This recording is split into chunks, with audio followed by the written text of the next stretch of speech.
Chapter 17. Cassiopeia.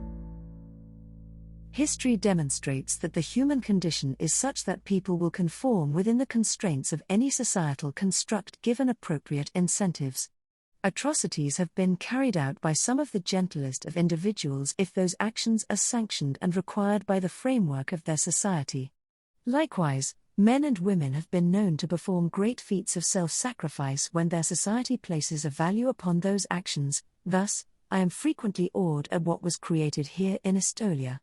With freedom to create whatever they wanted the nation to be, the result was, perhaps, the greatest that mankind could ever achieve. Lazarus Ricardan Zakarian, Capítulo 84.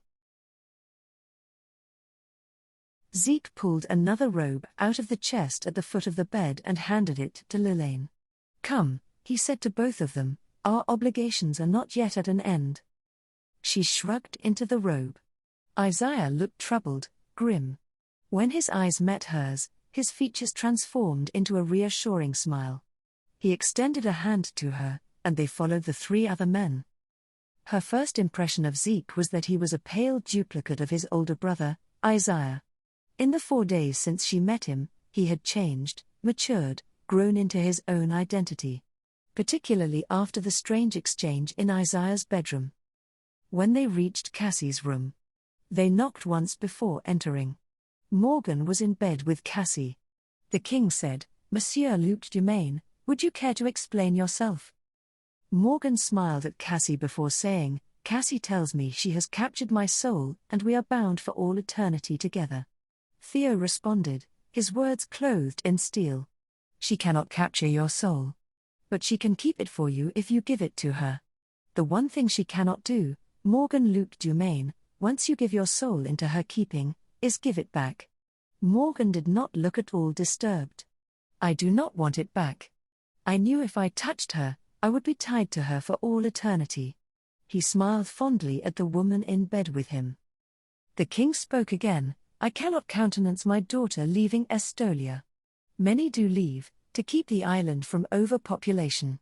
But she must remain." Morgan looked up and said, "When I was a child, my great-aunt Harmony visited Illy several times. She very quickly became my favorite relative. She told me she lived in Estolia, a magical land where she fell in love and was living happily ever after. I was enthralled with her story.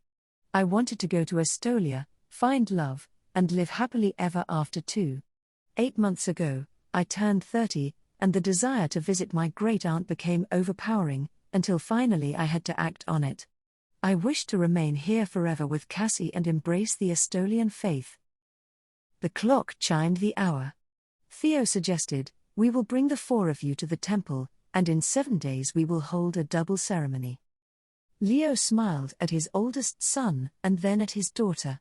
"Your brother has placed his soul in the keeping of your friend Lilane." Cassie smiled brightly at her brother, extending one hand to him.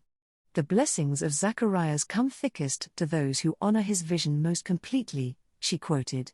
"I am honored, Morgan, and I will be able to share in the blessings of your union." "Come," Theo said to the other men, "there is much to prepare. We wish to celebrate in less than 6 hours." Within 5 minutes she was alone in Cassie's room. Cassie patted the bed at her side. Lilane removed the robe and climbed into the bed with her best friend. "I knew you would not be returning to the United States.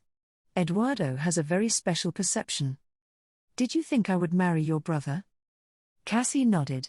"Eduardo was specific that Isaiah should be the one to instruct you on the Estolian people and faith.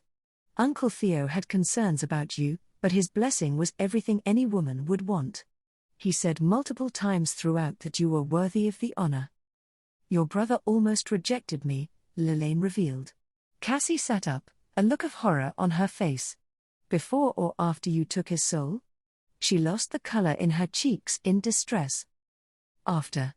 Your Uncle Theo asked if Zeke was willing to exercise his duty as last resort if your brother rejected me." She felt a shiver of remembered fear as she recounted, "I think he was going to reject me until Theo reminded him of the blessing." Tears began to trace their way down Cassie's cheeks. "What is it?" Lilane asked. "When the promise of Zacharias was recorded, The future of our nation was linked to the willingness of the heir to fulfill his part of the bargain. She looked away as she admitted, the requirement is that each heir to the throne should find his Kaylee in his 30th year, place his soul in her keeping, and wed her within 7 days. If he rejects her, does not marry her, our entire nation will crumble and become nothing. For 2,700 years this promise has been fulfilled. Only twice has the last resort been called upon to do what is necessary to ensure the heir to the throne would always wed his Kaylee. She shook her head at the images visible only to her mind. Then if he rejected me, he would not keep this promise of Zachariah's. The last resort could not let that happen. Realization swept through her. Isaiah could not marry me if he was dead. Nor could you marry him if you were also dead. It is the most brutal aspect of our faith. Twice in our history, in over 88 generations, has the last resort been called on by duty to our nation to fulfill his obligation and kill his own brother. Your Uncle Theo saved my life. Yes, he is a very wise man. Cassie cocked her head to one side to ask, why would my brother reject you? He was taken with you the moment he met you. He found out I have already been married. Extraordinary, and yet you keep his soul. Did your husband die prior to the consummation of your marriage? No, I didn't even know he was dead. I do not think I would have come here if I understood the implications. However, he died 2 days after I was placed in witness protection. That is why you did not know my name. Instead of Taryn Lilane, my real name is Lily Elaine Tirana, but I prefer to go by Lilane. I like your name, it is beautiful. What will happen tomorrow? Lilane asked. Cassie's smile grew wide, her bubbly nature reasserting itself. We shall travel to the temple.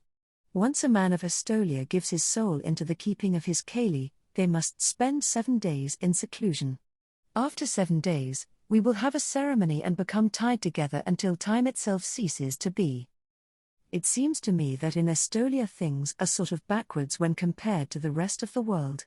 To wed someone here, it begins with intimacy, followed by a honeymoon of sorts, and then finally the actual wedding. Cassie's laugh was musical. Oh, Lilane, you and I will be the best of friends.